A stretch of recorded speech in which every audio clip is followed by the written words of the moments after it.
Selamat datang di Kampus Pejuang Pendidik, Pendidik Pejuang. Universitas Veteran Bangun Nusantara merupakan institusi pendidikan tinggi yang memiliki motivasi untuk mencetak lulusan yang mandiri, unggul, profesional, berkarakter, dan memiliki nilai-nilai kejuangan.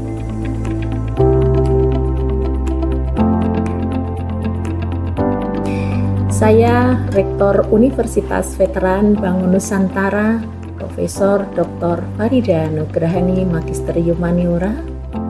Misi Universitas Veteran Bangun Nusantara adalah terwujudnya universitas yang unggul, berkarakter, mandiri, dan memiliki nilai-nilai kejuangan.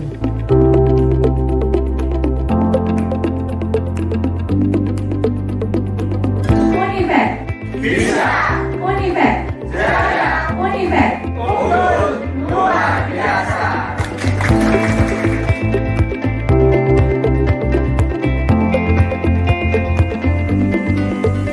Kampus Universitas Veteran Bangun Nusantara terdiri dari 6 fakultas unggulan dan 1 program pasca sarjana. Univet Bantara memiliki peringkat ke-97 antar perguruan tinggi se-Indonesia dilansir melalui Bismillahirrahmanirrahim. Assalamualaikum warahmatullahi wabarakatuh. Perkenalkan, saya mahasiswa PPG Prajabatan Gelombang 2 tahun 2024 dengan program studi Agri-Teknologi Pengolahan Hasil Pertanian, Fakultas Keguruan dan Ilmu Pendidikan, Universitas Veteran Bangun Nusantara Sukoharjo, dengan dosen pengampu Profesor Dr. Suwarto MPD. Pada kesempatan kali ini, izinkan saya untuk mempresentasikan hasil refleksi pada mata kuliah Seminar Pendidikan Profesi Guru. Sebelumnya, izinkan saya memperkenalkan diri saya. Perkenalkan, nama saya Nur Afifah Aulia Pangestu, STP, lahir di Pontianak 7 Februari 2001 dengan nomor induk mahasiswa 24 22 50 40 25, kelas Agri-Teknologi Pengolahan Hasil Pertanian. Adapun pembahasan yang akan saya bahas pada presentasi hari ini, yang pertama ada tentang identifikasi diri, kedua pengalaman belajar, ketiga pembelajaran bermakna, keempat desain inovasi dan artefak, kelima refleksi pengalaman selama PPG, dan yang terakhir rencana tindak lanjut. Baiklah, pada pembahasan yang pertama tentang identifikasi diri, visi pribadi untuk pendidik di Indonesia. Mewujudkan generasi muda yang berilmu, berakhlak, dan siap menghadapi tantangan global. Pendidikan di Indonesia diharapkan mampu mendukung setiap anak bangsa meraih cita-cita tanpa hambatan ekonomi atau fasilitas, serta mengembangkan potensi akademik dan non-akademik secara merata di seluruh daerah, dengan penekanan pada keterampilan hidup dan pembentukan karakter. Kedua, visi pribadi sebagai calon guru, yaitu menjadi pendidik yang mampu menginspirasi, membimbing, serta mendukung potensi yang ada dalam peserta didik saya. Selain itu, saya ingin menjadi calon guru yang dapat memegang komitmen untuk terus belajar dan beradaptasi dengan perubahan zaman agar dapat memberikan pendidikan yang relevan dan sesuai dengan kebutuhan dunia kerja serta perkembangan teknologi. Hal yang dilakukan untuk mencapai visi tersebut. Yang pertama, terus mengembangkan diri. Sebagai calon guru, saya menyadari bahwa profesi pendidik tidak hanya memerlukan pengetahuan semata. Maka dari itu, penting untuk saya terus meningkatkan kemampuan pribadi saya agar menjadi pendidik yang mengikuti teknologi. Yang kedua, menggunakan metode pengajaran yang kreatif, di mana metode pengajaran ini penting dalam suatu proses pembelajaran di kelas. Oleh karena itu, saya akan terus berusaha untuk mengadaptasi dan meningkatkan berbagai pendekatan seperti kuis edukatif ataupun proyek dan eksperimen. Yang ketiga, membangun hubungan positif dengan peserta didik. Hal ini akan terus coba untuk menciptakan komunikasi yang baik, terbuka, serta memahami kebutuhan dan aspirasi dari peserta didik saya. Selanjutnya, pengalaman belajar. Setelah mengikuti perkuliahan profesi pendidikan guru, saya memiliki pengalaman belajar selama 2 semester. Pada semester 1, kami mempelajari tentang yang pertama filosofi pendidikan Indonesia, yang kedua pemahaman tentang peserta didik dan pembelajarannya, ketiga prinsip pengajaran dan asesmen 1, keempat inovasi kejuruan, kelima pembelajaran berdiferensiasi, keenam praktik pengalaman lapangan 1, ketujuh PPKS atau pencegahan dan penanganan kekerasan seksual. Nah, pada semester 2 kami mempelajari tentang yang pertama tentang pembelajaran sosial emosional, yang kedua pendidikan kewirausahaan, yang ketiga prinsip pengajaran dan asesmen 2, yang keempat praktik pengalaman lapangan 2, yang kelima seminar pendidikan profesi guru, dan yang terakhir proyek kepemimpinan.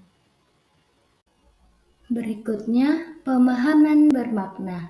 Adapun pengalaman belajar yang paling berkesan bagi saya pada perkuliahan pendidikan profesi guru yaitu pendidikan kewirausahaan, di mana saya memahami bahwa pendidikan kewirausahaan tidak sekedar membentuk pebisnis, tetapi menanamkan pola pikir inovatif, adaptif, solutif.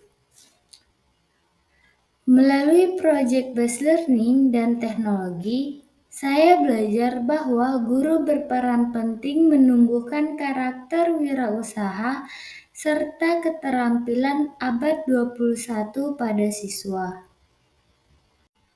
Berikut topik pembelajaran pada mata kuliah pendidikan kewirausahaan. Pertama, topik 1, mindset kewirausahaan.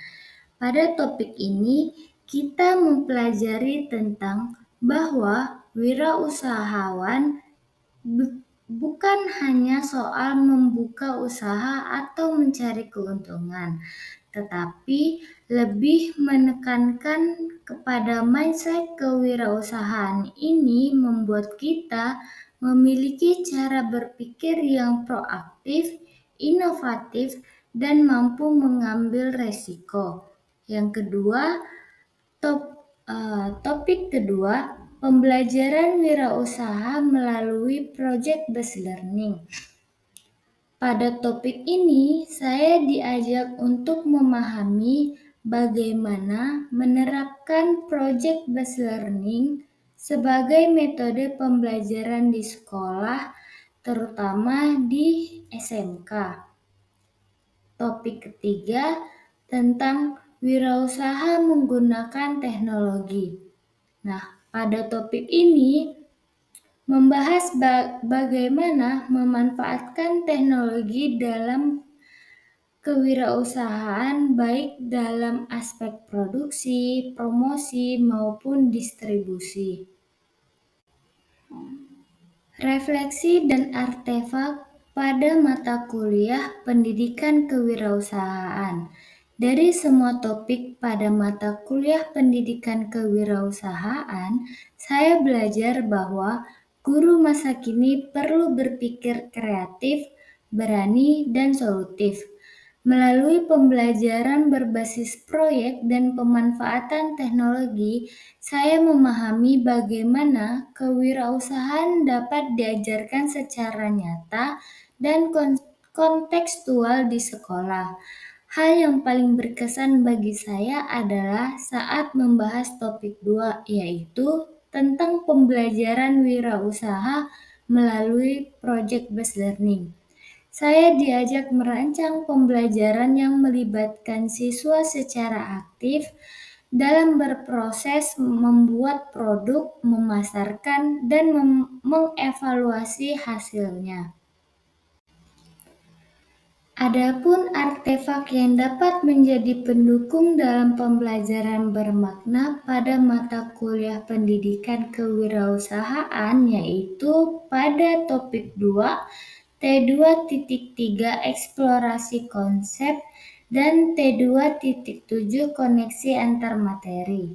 Pengalaman ini semakin terasa nyata ketika saya mengajar di SMK Negeri 1 Mojosongo, Boyolali pada elemen pengemasan dan pergudangan kelas 11 APHP. Berikut saya lampirkan link drive untuk melihat artefak yang menjadi pendukung dalam pembelajaran bermakna pada mata kuliah pendidikan kewirausahaan tersebut. Desain inovasi. Berdasarkan pengalaman dan pengamatan selama PPL, diketahui bahwa peserta didik di kelas 11 APHP 2 mayoritas memiliki gaya belajar kinestetik. Adapun inovasi yang dilakukan pada pengalaman praktik lapangan tersebut, saya melakukan penyesuaian pada modul ajar dengan pertemuan sebelumnya dan karakteristik dari peserta didik. Berikut saya lampirkan link untuk melihat modul ajar yang saya maksud. Selain itu, saya melakukan pembaruan pada media pembelajaran yang digunakan oleh guru pamong, karena berdasarkan pengamatan selama PPL bahwa media pembelajaran yang digunakan itu kurang menarik bagi peserta didik. Berikut saya lampirkan dokumentasi yang PPT lama di sebelah kiri dan PPT baru di sebelah kanan. Berikut juga saya lampirkan link drive untuk melihat PowerPoint yang terbarukan. Berikut artefak yang dapat mendukung dalam menerapkan project-based learning di sekolah sesuai topik 2 pada mata kuliah pendidikan kewirausahaan. Siswa diajak untuk merancang dan membuat kemasan kertas sebagai wadah untuk produk wirausaha. Melalui diskusi dan presentasi hasil proyek, siswa dapat memahami proses kreatif dan nilai jual produk secara nyata. Nah, kegiatan ini juga dapat mendorong pemahaman bermakna karena siswa belajar dari pengalaman langsung dan kontekstual. Selain itu, metode ini melatih keterampilan berpikir kritis, kreatif, dan kerjasama tim. Berikut saya lampirkan link drive untuk PowerPoint yang digunakan oleh peserta didik. Dalam mata pelajaran pengemasan dan pergudangan, pendekatan project-based learning digunakan sebagai strategi pembelajaran yang mendorong siswa untuk mengembangkan keterampilan kewirausahaan secara kontekstual dan aplikatif. Melalui pembelajaran berbasis proyek, siswa tidak hanya memahami teori pengemasan dan sistem pergundangan, tetapi juga menerapkan dalam konteks dunia usaha dan industri secara nyata. Setelah melakukan presentasi, peserta didik melakukan pengisian LKPD, di mana pada LKPD tersebut sebagai asesmen formatif. Asesmen formatif ini berguna untuk mengetahui sejauh mana peserta didik memahami materi yang telah disampaikan dari pertemuan pertama hingga pertemuan terakhir. Berikut saya lampirkan link drive untuk melihat LKPD yang dimaksud. Selanjutnya, refleksi pengalaman selama PPG. Setelah mengikuti serangkaian refleksi pengalaman belajar pada mata kuliah seminar PPG, saya menyadari bahwa pendidikan di Indonesia seharusnya lebih menekankan pada pembelajaran yang kontekstual, berpusat pada siswa, dan relevan dengan kebutuhan dunia kerja. Dalam konteks di jenjang SMK, pembelajaran harus mendorong siswa untuk mampu berpikir kritis, menganalisis data, dan mengkomunikasi hasil kerja mereka dengan baik. Hal ini penting untuk menyiapkan lulusan yang berkompeten dan siap terjun di dunia industri. Rencana tindak lanjut. 3 hal penting yang akan saya lakukan ketika memulai karir saya sebagai guru adalah yang pertama, menerapkan pembelajaran yang berbasis proyek dan kontekstual sesuai dengan dunia kerja di bidang pertanian. Yang kedua, membangun hubungan positif dengan siswa untuk menciptakan lingkungan belajar yang nyaman dan bermakna. Yang ketiga, terus belajar dan mengembangkan diri melalui komunitas belajar, pelatihan, dan refleksi praktik mengajar. Selanjutnya, rencana tindak lanjut sebagai guru profesional, saya akan melakukan evaluasi berkelanjutan terhadap proses dan hasil pembelajaran, melibatkan siswa dalam proses refleksi belajar, serta aktif bekerja sama dengan sesama guru dan dunia industri untuk menyelaraskan pembelajaran di kelas dengan kebutuhan di lapangan. Baiklah, sekian presentasi dari saya. Kurang lebihnya mohon maaf. Wabillahi taufiq wal hidayah. Wassalamualaikum warahmatullahi wabarakatuh.